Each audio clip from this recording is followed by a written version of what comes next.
La pensée positive a plusieurs étapes. La première, celle qui est la plus connue, est celle qui consiste à observer des pensées dites négatives qui abaissent notre énergie, et donc la réaction est de les rejeter et de se créer des pensées dites positives.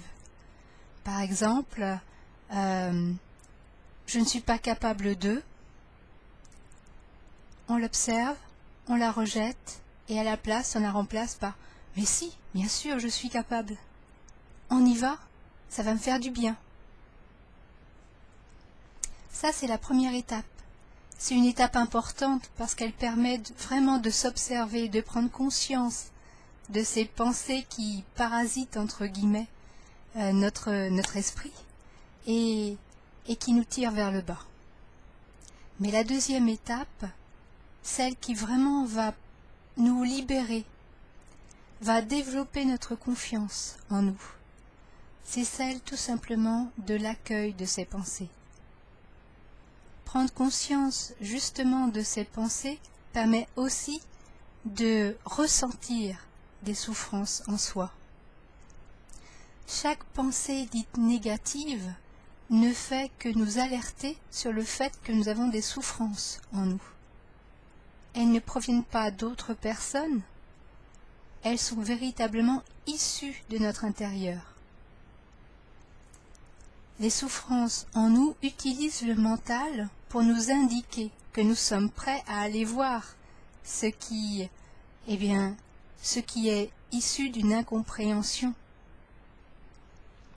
Aussi, la deuxième étape de la pensée dite positive n'est rien d'autre que accepter que nous ayons ces pensées dites négatives, ensuite les relier à une souffrance en soi, vraiment les prendre comme des outils, des indicateurs, des baromètres, qu'une pensée dite négative n'est rien d'autre qu'un signal, un coup frappé à notre porte pour nous dire « Va voir en toi ». Tu es prête pour aller voir une souffrance, pour la pacifier, la transcender et donc t'en libérer. Et lorsque c'est fait, ces pensées ne reviennent pas. Alors on est vraiment dans la paix, la joie, et nous sommes dans une vibration qui correspond à qui nous sommes. Pas ce que nous voudrions être, mais à qui nous sommes.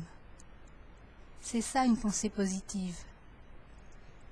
C'est accepter une pensée dite négative, l'observer, la prendre comme un cadeau, la prendre véritablement comme une main tendue par notre intériorité qui nous parle d'une souffrance qui est prête à être libérée. Alors on a transcendé véritablement ce qui nous abaissait. On élève notre énergie et on est en accueil, accueil de soi et accueil de la vie.